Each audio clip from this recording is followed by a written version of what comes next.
Okay, hello, good morning, good afternoon, good evening to everybody. Thank you so much for joining us for this webinar to explore examples of best practice on work that's happened with, been taking place with consumers on household food waste. So basically ways in helping us to all waste less food. I'm Liz Goodwin, I'm a Senior Fellow and Director for Food Loss and Waste at the World Resources Institute. I'm also a champion for SDG 12.3, and consumer food waste is one of the topics that we talk about a lot as being an area that needs a lot more work, and we need far more examples of best practice. So today is an opportunity for us to pick the brains of some people who've been doing some sterling work on this. We've got a great lineup of speakers, and I'd like to immediately move into our first speaker, who you'll see the list of speakers there. And I will introduce the people as we get to them. But the first speaker is Richard Swanell from WRAP. Richard. Thank you very much indeed, Liz, and good morning, good afternoon, and good evening to everybody who's attended. Thank you very much for attending. I'm going to speak about why tackle food waste. Why is it the particular priority for the world to consider tackling domestic food waste? Why are consumers wasting food? What do we know about that? And what do we know that the impacts of COVID have been on those behaviours? And then I'll draw some conclusions from that. Next slide, please. So I just thought I'd tell you a little bit about WRAP. For those of you who are not familiar with WRAP, we're a not-for-profit organisation working with partners in around 35 countries around the world. And what we do is we put partnerships together to tackle food loss and waste around the world. Those partnerships are of governments, businesses, NGOs, and indeed, we run citizen behaviour change campaigns like Love Food, Hate Waste that you'll hear more about later on, with the sole aim of trying to actually halve food loss and waste by 2030 in line with SDG 12.3. Next slide, please. So the critical thing is, why do we need to tackle food waste at all, and why specifically food loss and waste and food waste in the home? The build, please. So what we know about the data is for around every 2 tons of food approximately that we eat, another ton is wasted. That is a third of all the food that is produced on the planet. Next slide, please. And that has massive implications, both financial, environmental, and social. So we know the value of food loss and waste is well over $1 trillion, a massive amount of money. That's well over 10 times the turnover of the world's biggest food company in Nestle. It's also got huge environmental problems. So around 8 to 10% of global greenhouse gas emissions are associated with food loss and waste. So if food waste was a country, it would be the 3rd biggest emitter of greenhouse gas emissions on the planet, behind China and the USA. And you need an area the size of China, roughly speaking, to grow the food that is currently thrown away every single year. And that's against a backdrop of around 1 in 9 going to bed hungry every single night. So there's a huge rationale for why we need to tackle food loss and waste. Next slide, please. There's also been some particularly interesting data recently on the amount of food waste, particularly in retail, hospitality, food service, and in the home, which has given us really new insights into why it's so important to tackle food waste. Next slide, please. And what this work that UNEP has published shows is that there's nearly 1 billion tons of food waste on its own, in addition to the food loss that occurs right across the supply chain from farm to household food waste and retail. So there's a massive amount of food waste in just those 3 sectors. And the amount of household food waste was particularly much higher than was previously reported. But the other really critical thing about this is that household food waste was previously thought to be a rich world problem. Actually, it's a global problem. Next slide, please. So when we looked right around the world, high-income countries, upper middle-income countries, and lower middle-income countries, all broadly speaking, had the same amount of food waste in the home. So it is a global problem. So to just give you an idea, at around 76 kilograms per capita per year of food waste in the home, that means each one of us is throwing away on more than our own body weight in food every single year. So this is an absolutely massive issue. Next slide, please. The other thing that's quite interesting is that the proportion in each country made up of household food waste varies depending on the food production within that country and also other factors. So it ranges, for example, across the whole of the EU, roughly half of the total food waste is in the home. In the UK, it's even higher at around 70% of the total food loss and waste farm to fork is in the home. Though both of those areas, therefore, it's so critical to target these. But even in a big food producer like Mexico, around a third, the initial estimates suggest that around 30% of the total amount of food loss and waste across the whole supply chain occurs in the households. So another really important reason, if we're going to hit 12.3, we have to tackle household food waste. Next slide, please. So what are the causes of food loss and waste? Well, there's limited data, but what we do know from the data that does exist from those that have done research around the world is there seems to be 5 key causes. One is inadequate planning before we go shopping, meaning that we buy more than we need. That food isn't stored often in its optimal way in the home. So fruit and veg, for example, in the fridge, potatoes in a cold, dark place. Those things are not always adhered to, which means that food goes off more rapidly than it need to. People aren't getting their portions right, so serving more than people actually need, and also not having the confidence to use the leftovers that they do have as a result of that, which could save a significant amount of money.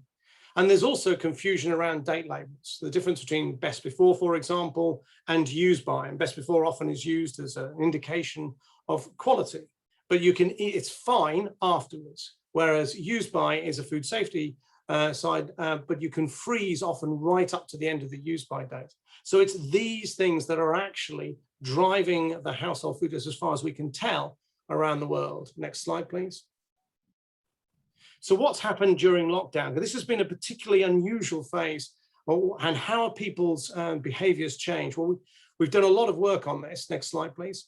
And what we found, which is really quite fascinating, when we were tracking behaviors about what people say they are doing in the home and how much they say they're throwing away food, we saw the biggest drop we've actually seen in reported household food waste, certainly for the last 5 or 6 years, massively as soon as lockdown went into place. Go to the bill, please. And what we found is that 43% of people saying, so most people were saying they're throwing away less food waste, which about 43% less than they were previously. And the build again, please. And 36% saying they are throwing away less uneaten food than usual in the past month. So that was in April. So what then happened going forward? Next slide, please. Well, what we found is in June, we saw the same food management behaviors. And what was interesting is it was behaviors around storage, around use of leftovers, around planning, all of those behaviors that we know help reduce food waste, the people saying they were doing, but the food waste had gone up a little bit because people had slightly taken their eye off the ball. And by September, again, we'd seen many of those food management behaviors persist, and overall we're 25% lower than November 2019. And by November, it had actually dropped a little bit. But what that shows is we're still substantially lower as a result of this. So the COVID pandemic and behaviors as a result of that is a real opportunity to drive home some of the behaviors we know help reduce food loss and waste. Next slide, please. So in conclusion, food waste is a global problem. It is a problem for the whole world to tackle. You know, household food waste in Bogota, in Mexico City, in Jakarta, and in London are broadly the same. So it is a challenge for all of us to work on that area. And the data suggests there are some common causes of food waste in the home. The COVID pandemic seems to have driven low food waste behavior, so it provides us with a great opportunity to actually reinforce those behaviors around the world and bear down on this sheer scale of food waste that we're finding in the home. And final slide, please. And I think the critical thing is, next slide, please, is that we need to unite in the food waste fight. Thank you very much for your attention.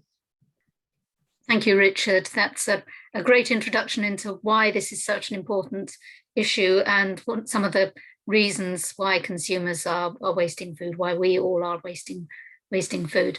I should have said at the beginning, we have a little bit of time at the end for question and answer, but if you have any questions throughout any of the presentations, please put them in the Q&A box.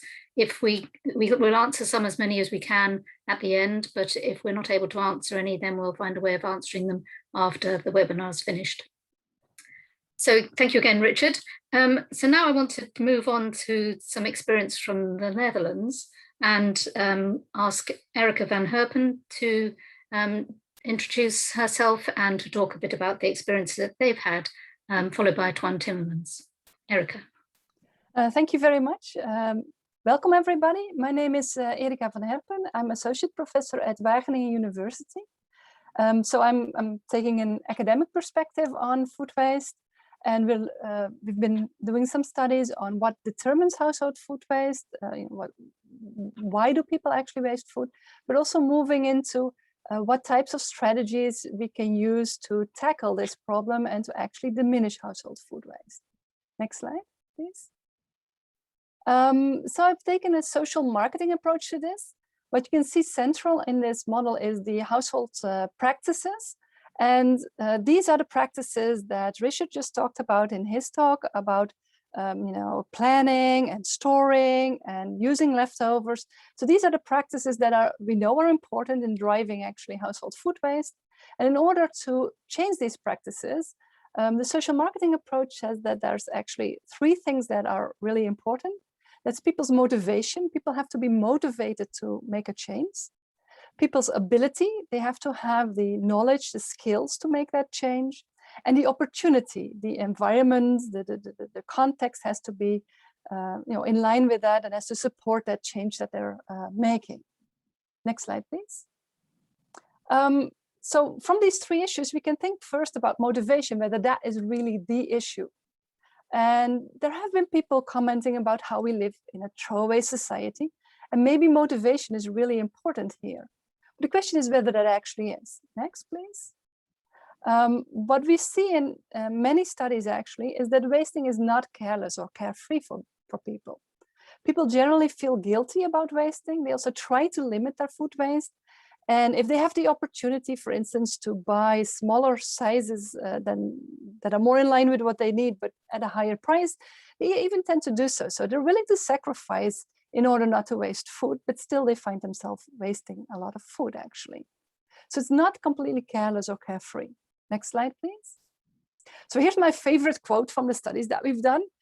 This was a focus group discussion. So we had people sitting around in a room talking about food waste and various aspects about that in 4 European countries. And in one of those focus groups, this came up. A person was saying that wasting is not acceptable to be at all. But well, if it happens from time to time, then it happens. And that is it seems like a paradox. You're saying on the one hand, it's not acceptable. At the same time, you're saying, well, it happens. And this is exactly that sort of problem that people have in this respect. They find food waste very negative and they don't like it at an abstract level. But when it comes to their own behavior, well, the little bit of waste that's there, that seems little in their eyes, but they're not accumulating over time, then that they try to sort of ignore it or downplay its effects. Next slide, please. So if we want to change people's behavior so that they waste less, only increasing awareness about the negative impacts of food waste, for instance, is unlikely to change their behavior. Addressing only motivation is probably not it, but people do not like food waste, but they find themselves in a situation where they do waste, and just telling them to feel guilty about it, for instance, is likely to even backfire. So we need to combine this motivation approach with abilities and opportunities. Next, please. And I wanted to tell you a little bit about some of the interventions that we're currently working on and we have been working on, and our experiences with those. So for instance, we've been looking at how to change a behavior that is surrounded by very strong social norms, the taking of leftovers home from a restaurant in the form of doggy bags. The norms surrounding this are very different in different countries. So for instance, in the US, it's quite normal to take home leftovers.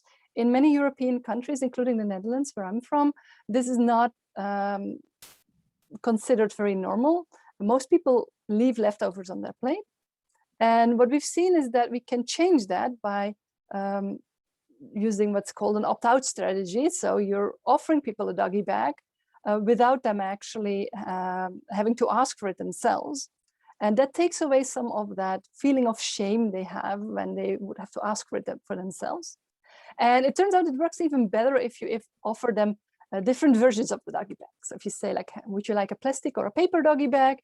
People are considering which one and not really considering the option to say no.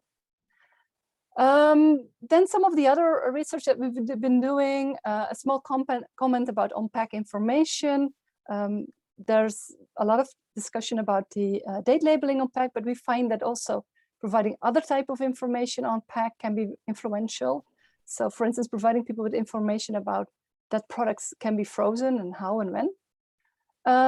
Also, what we see in more technological approaches, for instance, with apps, is that people tend to be very enthusiastic about that, but apps that really require people to keep track of their waste, it's difficult to do that, and you have to find ways to make that more enticing and more game-like. And I think we'll see some example of that later on.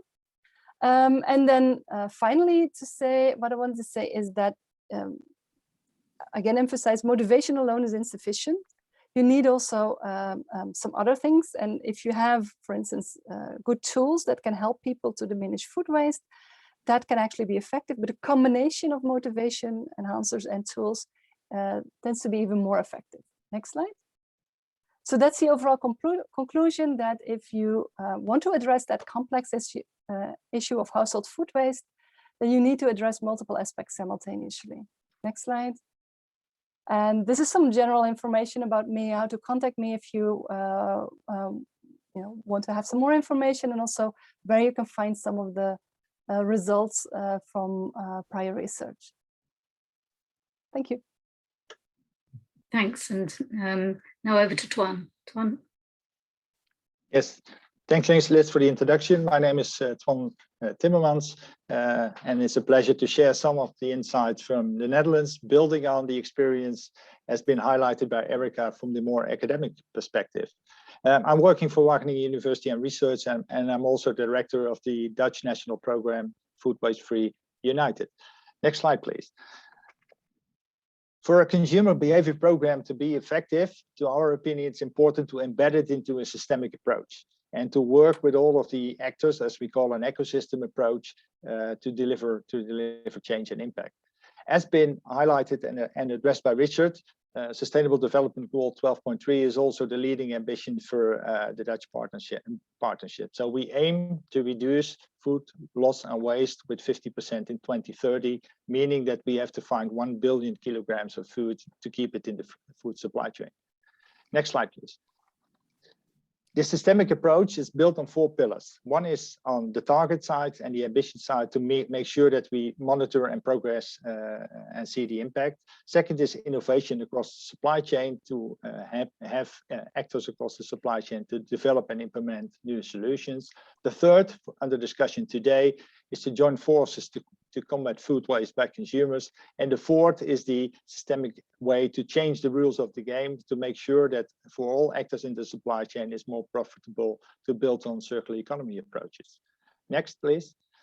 We do this in a stakeholder engagement program, currently up to 100 Dutch actors across the whole supply chain that's committed to this program. Next, please. With first success seeing, we have seen a dramatic reduction of food waste across the consumer at home in the last 6 years. Being on average on 50, 48, 47 kilograms for many years, we saw a reduction in 2016 to 41 kilograms and a further reduction in 2019 on up to 34.3 kilograms, meaning a reduction of about 29%. To put this into perspective of the figures presented by Richard, we focus here on the avoidable parts of food waste, so only the edible parts of food waste.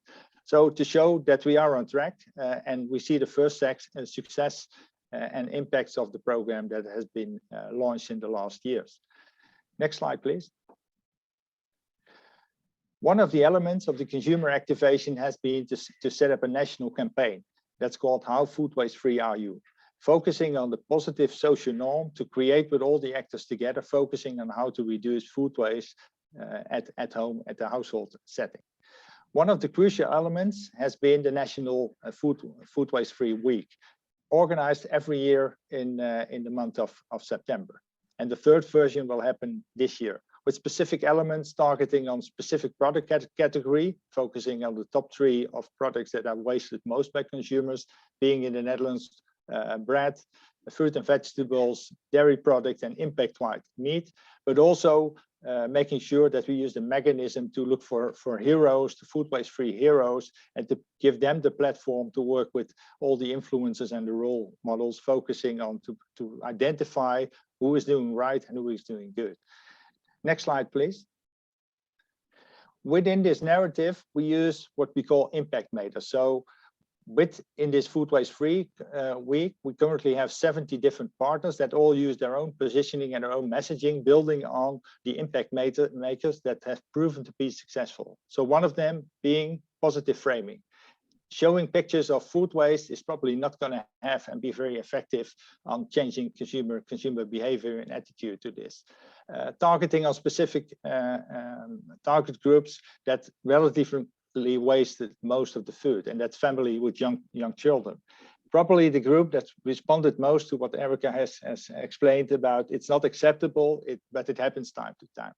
Focus on the most frequently wasted food, make sure that you measure, and because measuring is knowing, and evaluate all the different intervention points that you are taking, so to learn from that.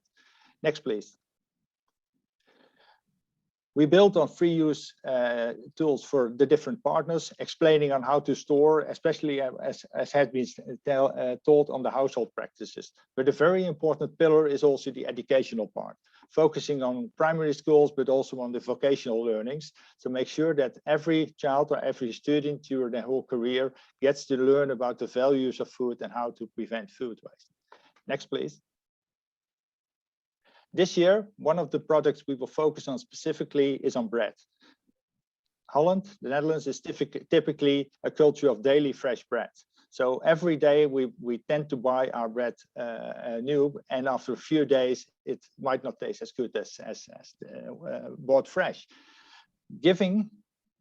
And as a result, one of the categories where there is most returns in the supermarket, about 7.7% of the bread that is delivered to supermarket is not sold end of the day, is going back to the bakery and mostly used as animal feed. So still good, but not good as it could have been. So we focus on how can we build partnerships that focus on less food loss in the supply chain and less food waste at consumption level. We built this on consumer insights. For example, research by the Dutch Nutrition Center has been done recently about what is the motivation, ability, and opportunities for Dutch consumers to not waste bread waste. And what we see is that there is already a very high positive social norm. So most consumers try to limit bread waste, 93%. Find it important, 92%, and know how to do. But 90%, just only 80% finds it easy to do. So the focus in the campaign will mostly be on the opportunity, because the motivation and ability level is already high. What also has been found in this research, and is quite interesting, is that persons that eating the bread caps also waste up to three times less bread, but also waste less other foods. So this is typically a social norm element that we are using in this intervention and campaigning activities. The focus on the bread will also be on intervention in supermarket, for example, to share more of the results of one of the interventions being done, the fresh frozen pilot, where there's always an offer of fresh frozen bread in the supermarket, leading to about 60% less returns. So that means that the supermarket doesn't have to return about 4,500 bread every year, while there's always in-store availability and consumers like it. So it's a combination of what we do in the supermarket as a living lab, but also leading to how can we add further to the opportunities for Dutch consumers to waste less bread. Next, please. Already mentioned by the previous speaker is the importance of date labeling. This is typically something that has been an element in the national campaigns and the communications in the last couple of years. But we are going further on that because it's very important to, at the point of use, it's important to see it, to give the persons the insight on what to do with the product. So we are now testing new ways of tools and what we call maybe labeling procedures as iconic pictures to be put on the product that give persons further insights to use and the product after the use by or the best before date, but also testing sensors, for example, with our partners. So we see this as living labs to learn from and integrate this and as standard procedures to help consumers to waste less food in their homes. As a last point and a conclusion, and I like to refer to what Richard has told, this is all about unite what we call to be food waste free on the positive norm, and we have to work on this together. Thanks for your attention. Thank you very much, Erica and Tuan. So some great examples there. Now we're going to move on to some other examples of successful interventions. And I'd like to start with Helen White from WRAP, who's going to talk about Love Food, Hate Waste. Over to you, Helen. Thanks, Liz. Can you hear me all right? Yes, fine. Lovely. Hello, as Liz says, my name's Helen White and I'm a special advisor on household food waste at WRAP. Thank you to Liz and to WRI for inviting me today to talk about behaviour change and food waste. And I am not going to use any slides. Changing consumer behaviour is not simple because, and as recognised by the COM-B and the MOA models, behaviour is part of an interacting system and interventions need to change one or more of capability or ability, opportunity and motivation to put it into a new configuration and minimise the risk of reverting. And the behaviours associated with wasting food seem particularly complex. Food waste is the result of numerous interacting activities with separation between the activity and its consequences. The behaviours we carry out are usually performed for reasons unrelated to wasting food, many of which are habitual and emotional. And of course, any behaviour sits within a complex web of causal influences. These include the behaviours of other people, but also the structural features of the food system and the ways in which broader influences across society shape what we do. There remain limitations to citizens' capability. WRAP's research during the UK lockdowns showed the dramatic effect of having more time on levels of food waste. It went down. Pandemic or otherwise, those who feel under more time pressure in their day-to-day life are significantly more likely to report higher levels of food waste. There are also still some pronounced gaps in knowledge. Despite me saying it, 52% of UK citizens still believe that apples last longer in the fruit bowl than in the fridge. Similarly, the opportunity to reduce food waste is hindered by environmental barriers. The ability to buy what you need heavily influences food waste, yet few smaller packs are available, and they can be hugely more expensive per kilo.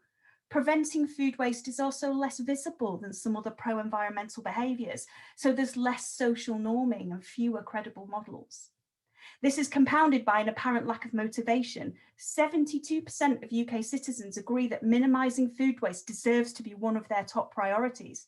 80% agree that food waste is an important national issue, and 86% that everyone has a responsibility to take action to reduce it. Yet doing so seems to be neither relevant nor worthwhile enough. Food waste is not an easy problem to solve. WRAP delivers its citizen-facing food waste prevention activity via Love Food, Hate Waste, which was established in 2007 off the back of the UK's first research into household food waste, and which for many years was essentially an awareness-raising campaign. However, a plateau in household food waste reduction between 2012 and 2015 prompted WRAP to revise its approach. Key principles of this new strategy included a focus on highly wasted foods and highly wasting audiences, and recommendations included starting a national conversation on food waste. The per capita reduction in wasted food, excluding inedible parts, to 2018 was 27% against the SDG 12.3 baseline, saving 5.3 million tonnes CO2 equivalent per year. This represents over halfway to the target of a 50% reduction by 2030 and equates to an average reduction of around 2% a year for the whole period and 3% for 2015 to 2018, which is the rate required to achieve the goal. But there is no room for complacency. In order for the UK to achieve SDG 12.3, another 1.8 million tonnes of food waste will need to be prevented by 2030 compared to 2018, with around 1.3 million tonnes of it coming from household food waste.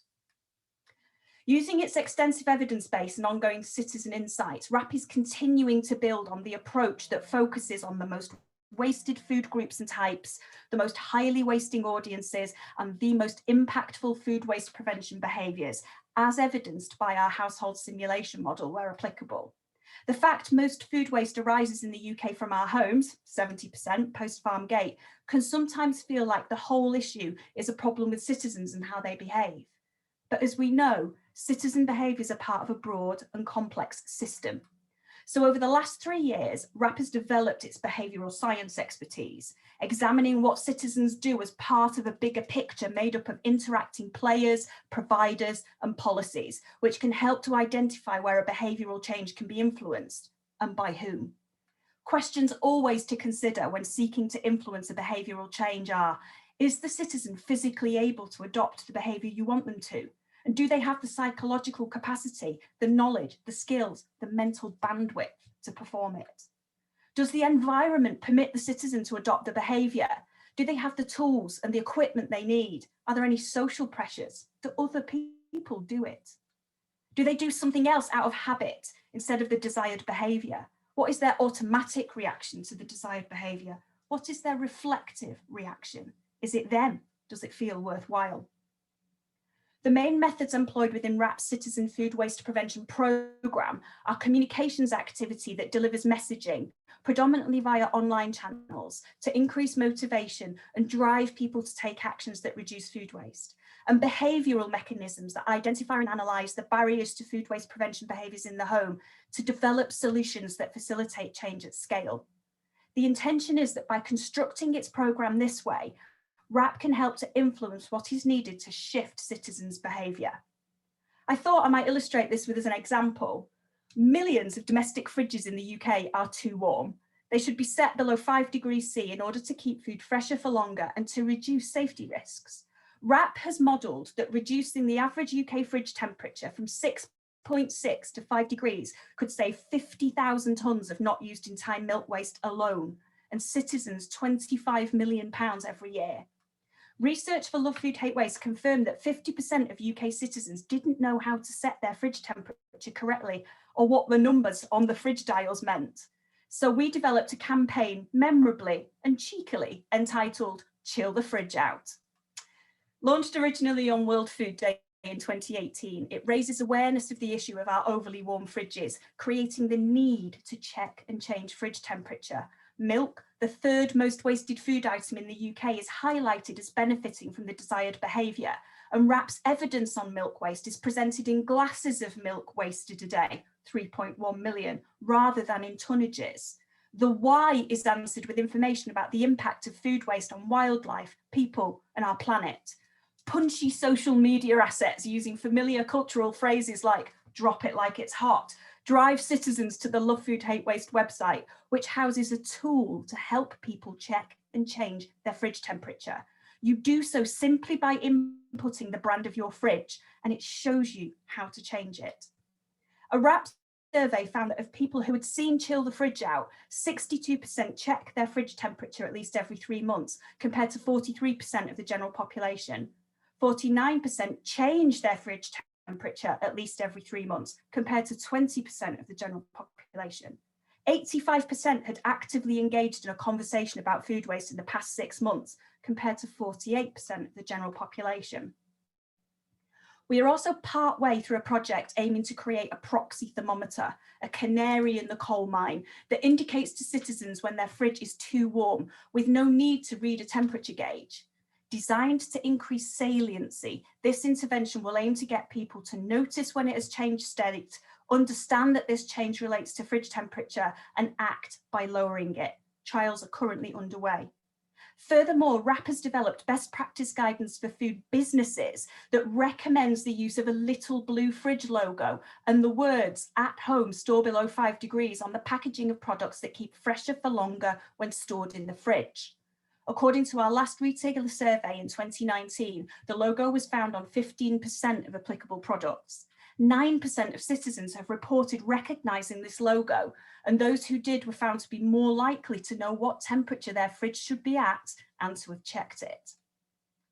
So having you taken through that real life example, what I hope I have illustrated is that a behaviour change programme and/or intervention, in my view, needs to be evidence and insights based. For example, focused on the most wasted foods, or what's timely, like the behaviours we saw adopted during COVID. If possible, model the impact on food waste of the behaviour change you want to influence. Encourage lots and lots of people not to deploy complicated food waste prevention strategies, but to take an easy, high impact action and make it a habit. Better still, a social norm, scale and repeat. Recognise that behaviour is part of a bigger picture. Your desired behaviour may not be attractive to the citizen if other parts of the system don't support it.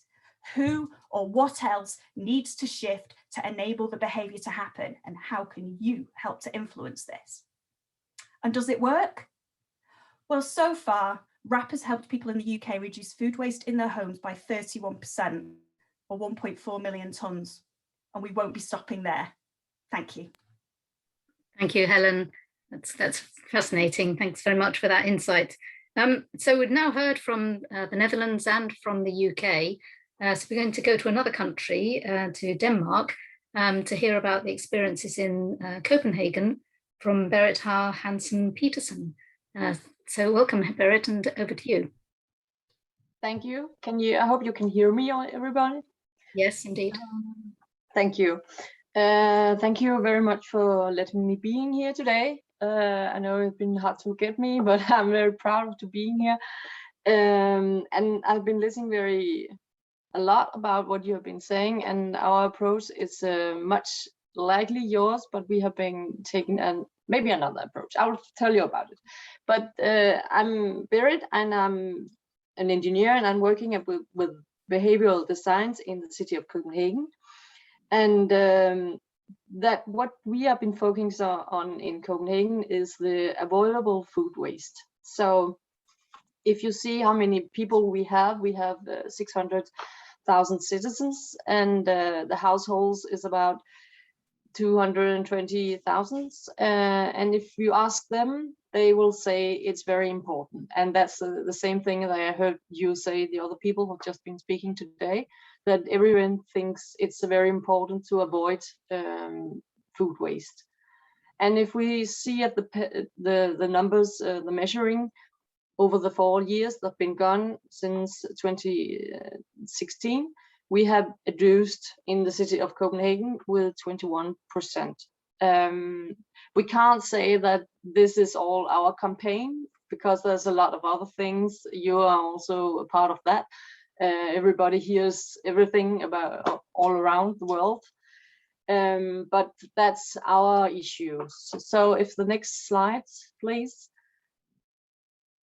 Our game changer has been the behavior science approach. That's very much what you all have been talking about, how to take the nudge in the real way and not making it complicated, but to make it easier to people to do the small things in their everyday life. So this have been our approach, and to make it easier for everyone, we have been trying to understand the context of everyday's household in Copenhagen, which I think is a ground foundation to know how the barrier is for every day. And we know that the citizens of Copenhagen have one thought of barriers which not easier to adapt to other people, because I think we have all different barriers. But there's still some what is it called? Something is similar to the things you have been talking about. When we have learned a lot about the context of people's everyday life, we have been developing actions, action what to do. Like you told Helen, the fridge have to be turned down, one or something like that. We have been very, very focused on actions would be easy to understand and how to adopt. And we have very been aiming on to reduce time and effort in everyday households and not to be complicated. And if we take the next slide, I will say, give you a little introduction what I think house practices, I think somebody called it in the day today. Richard, you told us 5 planning, storage, date labels, leftovers, and portions. We have been more focusing on planning. Make people think of today in the evening, what are we having tomorrow? By looking in the fridge, what do you have, and use the things they have already. And making a visual system, which is also something about the fridge. We have been saying to people that make a shelf in the fridge and put on a label, and put on this shelf, put all the things that has to be eating soon.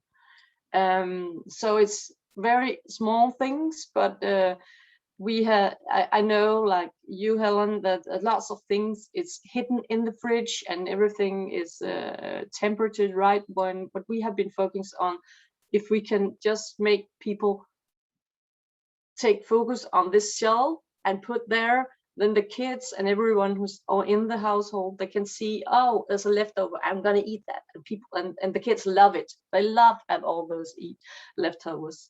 And then there's also the focus on knowledge, the date, and all the things that we have been talking about earlier, which is also a problem for people. It should be very easy to learn how to consider your food. Is it okay to eat it after the date? But it is actually very, very hard for them. We have made 3 tools out of these actions, and we have testing and measured those 100 households in Copenhagen, and the figures you see in the, what's it called, when you see the numbers, if you use them all 3, you can get a reduction in your old household in 28%. So it's very interesting. And if you take the next, you can see a little design of our tools, but actually these 3 tools that we have been making, I don't know if you can see it, I will just hold up, but these 3 tools is packed in as a gamification. So you have them all 3 when you get it in a package with the mail, and then you can open one. We send an email system, so it's an e-learning program you signed up to, and then the first day you open this one, like, you know, the winner is, and what is in the middle, a little gimmick, and then in the learning program it has been working 6 weeks, and then you learn about what's the figures and how about dates, and then you get the stickers you can put in the fridge, and stickers you can put around in the kitchen to remember what am I going to plan to eat tomorrow. And so it's a small notches you can make to yourself. So we don't decide where they put it, but more than have the stickers and use them. And this the last one, the first one about knowledge is you will know a paper what you can put in the shelf, and every time somebody gets in a discussion at home, you can take it up. Oh, it stands here that tomatoes as and so and so. So this is a little about how we have been doing in Copenhagen. And this is just a little piece of our campaign, but actually at the moment, last year we had the campaign to all the citizens via the social medias. They could sign up. And this year we have been doing it through the schools, directly to the kids. They get 4 weeks knowledge about these tools, and they can take all these free things with them home to their parents. So the parents are learning together with the kids in the school about when they learn about food and making food, something like that. But we have been very, very focused on developing tools that it should be easy to people to plan and use in their everyday home. So that is all that I am going to tell you today. I hope you got some. Thank you very much, Berit. That's really interesting, and it just reinforces the messages that others have been saying as well about the need to make it easy for people. So now we're going to move on to our last double act with an example of brand intervention from Unilever. So I'd like to hand over to Renee and Christina from Unilever. So Christina. Thanks, Liz. It's a great pleasure to be here with you today. My name is Christina Bauer-Planck, and I'm the Global Brand Vice President Hellmann's at Unilever. And I'm joined by my colleague Renee Lyon, Senior Consumer Scientist at Unilever R&D. And together we will share how a brand-led behavior change program can help drive positive change. Next chart, please. Hellmann's, for those of you who don't know the brand, is the world's leading mayonnaise and dressings brand that lives in the kitchens of hundreds of millions of households. And given Hellmann's heritage and product role to turn even the simplest ingredients into something tasty, we feel that we have an opportunity and responsibility to have a positive impact on household food waste. Therefore, we have made it our mission to inspire and enable 100 million consumers every year to be more resourceful with their food so that they waste less. Because Hellmann's purpose is to help people make taste, not waste. Next chart, please. As a big global brand, Hellmann's communicates with consumers about food waste in various ways, and we try to drive impact at scale by balancing reach and depth of engagement. With our brand Say, which is how we refer to our high-reach brand communication campaign, Hellmann's raises awareness that household food waste is an issue like we did early this year at the US Super Bowl. Or the brand inspires people to turn ingredients left behind in their fridges into something delicious, like in our most recent global brand campaign that currently airs in the US, Canada, and UK, reaching 100 million people or more. We also create deeper educational content, such as the TV program Cook Clever, Waste Less, which aired during May and June on primetime TV in UK, reaching more than 3 million consumers. And additionally, we have been working on a science-based consumer behavior change program that enables families to actively reduce their food waste. We call this a brand do because it's a concrete action the brand is taking to effect change. And over the next couple of minutes, Renee will share more about this program with you. Next chart, please.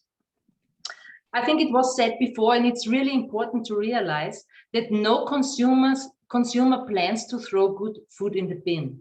Actually, wasting food is not a behavior at all. It is the outcome of a complex chain of everyday behaviors from meal planning, shopping, storing, preparing, consuming food, etc., all of which can lead to food waste as an unintended outcome.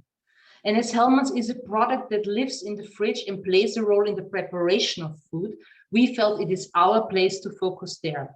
So the intervention that we are trying to make is help people go from their current behavior, which is ignoring food they have and let it go off, to grabbing their food and using it up. Because this is a point where a different outcome can be triggered and where Hellmann's as a brand has a legitimate role to play. And now I hand over to Renee to tell you more about the specifics of the program. Next chart, please. Thank you, Christina. So defining our target behavior was a crucial first step. The next question is, who do we target and what foods do we focus on? Based on the available data from various countries in the developed world, and as also mentioned before, we decided to focus on Canadian families with at least one child in the home, as they account for around 50% of household food waste. Similarly, as mentioned before, we focused on the most wasted foods: fresh vegetables, bread, and fruits and salad. And finally, we focused on food that's brought into the home and that never gets used and is left behind, as this accounts for the largest proportion of food waste by far. Next slide, please. Of course, this begs the question, why? Why don't we use up all our food? Well, the answer is really quite simple. The people we are targeting are busy, they lack time, they have no energy left after a long day of working and taking care of the children. They lack the inspiration or even the cooking skills to put together seemingly random ingredients they find in their fridge. The idea of turning those left behind ingredients into a meal the family will enjoy seems like too big a challenge. Ordering in a meal or going out seems so much easier. And sometimes, don't you recognize that you just forget you still had some bell pepper, carrots, lettuce, and a bit of tofu in the back of your fridge? I'm sure that sounds familiar. Next slide, please. So now, in order to address the barriers and help people use up the food they have on hand, we have developed a number of behavior change tools. The first is that we're asking people to choose one use-up day a week where they make an extra meal with the food they have on hand. Then we created a number of salience tools to help people remember the food that needs to be used up. Clips to highlight them, a basket to put these left behinds in, or a tracker board where you could write them up on the fridge. And finally, we created a set of flexible recipes to give families simple ways to turn whatever they had left into delicious meals. These recipes are based on a 3+1 approach, a heuristic or simple mental shortcut to help you put together a dish from any set of ingredients. Because after all, for a meal, what you really need is one, a base like rice or bread, any vegetables or fruit that needs to be used up, and optional proteins such as eggs, chicken, or tofu, and the +1, a magic touch such as herbs, spices, a sauce, or condiment like mayonnaise. But the key question is, of course, do these intervention tools have the desired effect? And which of these tools works best? Next slide, please. This is why in Q4 of last year, we set up a controlled behavioral experiment, one of the largest and longest in-home intervention studies in the area of food waste ever conducted. It enrolled over 1,000 Canadian families and lasted 5 weeks in total. Families were randomly allocated to one of 5 groups. They were either allocated to a control group, consisting of families that only reported on their food waste over time. They didn't receive any of the intervention tools. Or they were allocated to one of the 4 intervention groups. All these families were asked to adopt a use-up day once per week. Additionally, they were provided with either a booklet with flexible recipes or the flexible recipes plus one of the salience tools, the clips or the basket or the food tracker. We designed and ran the study in collaboration with world-leading experts, most of whom are joining this webinar and workshop today. And next slide. And the study showed that these relatively simple interventions led to a reduction in self-reported food waste versus baseline of up to 33%. As you can see in the graph, the use-up day, in combination with the flexible recipes, had a sizable effect in reducing food waste. It's also visible that the salience tools in this study didn't have any additional effect, with no difference between the flexible recipes only group and the groups that included one of the salience tools. You can also see that the control group also reduced their food waste, which is probably due to the fact that, like the intervention groups, they were asked to report on their food management behaviors, which included a food waste survey. But clearly, all 4 interventions caused an additional reduction of food waste compared to the control group. So all in all, encouraging results. But it wouldn't mean much if people were unlikely to adopt the behaviors in real life. So equally important is that 70% of the respondents said that the use-up day didn't take too much effort, 84% enjoyed participating in the program, and 64% said the flexible recipes were easy to use. In a follow-up survey 8 weeks later, 81% said they continued to make use-up meals, 64% were still using the 3+1 approach, and 79% said they would continue to use flexible recipes and the 3+1 approach. The 8-week follow-up also showed that although there was some leveling off, a reduction in food waste was maintained. Now, before handing back to Christina, let's take a look at a short video that brings the study to life. Next slide with video, please. At Hellman's, we're about taste, not waste. But did you know more than 1/3 of all food is wasted, and more than half of that waste happens in the home? We're on a mission to change that, one real family at a time. We recruited more than 1,000 Canadian families to experience a 5-week pilot program, giving them the inspiration and practical support they needed to reduce food waste in the home and to think more flexibly about the food they had on hand. To create an evidence-based program with real impact, we teamed up with Toronto-based behavioral science experts BE Works. And it worked, with participants reducing food waste by an average of 33%. And this is just the beginning.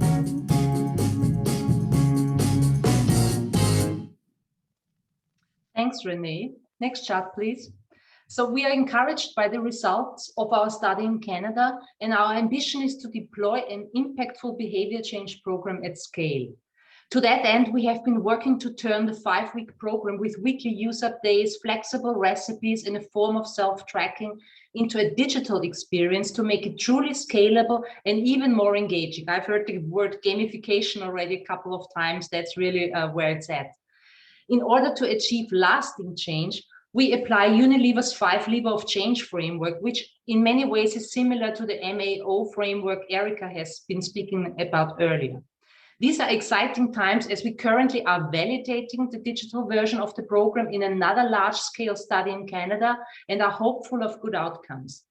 As a next step, we are gearing up to a national launch in Canada later this year, followed by rolling out the program to more countries as of 2022. I hope we could show you how our brand-led behavior change program can make a positive impact and how, together with Hellman's mass reach communication and education campaigns, we work to motivate consumers to be more resourceful with their food and give them simple, practical solutions on how to reduce their food waste. Thank you very much for your attention, and we're happy to answer questions. Thank you so much. So I think that's really, really interesting, partly because it just reminded me of the fact that we all have a role to play here. You know, you've got brands who have a role to play, retailers who have a role to play, governments who have a role to play, and all of us as individuals as well. So that's why this is a collaborative effort to try to focus on household food waste and help consumers to waste less. Sadly, we are completely out of time. I know there have been some questions coming in, and I had hoped to be able to answer 1 or 2 of them. What we will do is we will record, we've got notes of all the questions that have come in. We will find a way of answering all of those, and we'll circulate those back to you, either as a straight Q&A or as a blog of some sort. But we will make sure that all those questions that you have asked get answered. So it only just remains to me to thank all our speakers. You know, we ran out of time because we had such a rich content from our speakers. So that was just fantastic to have so many knowledgeable people on the call at the same time. And I hope everybody's enjoyed it and found it as interesting as I have. And with that, I'll say goodbye to you all. Goodbye.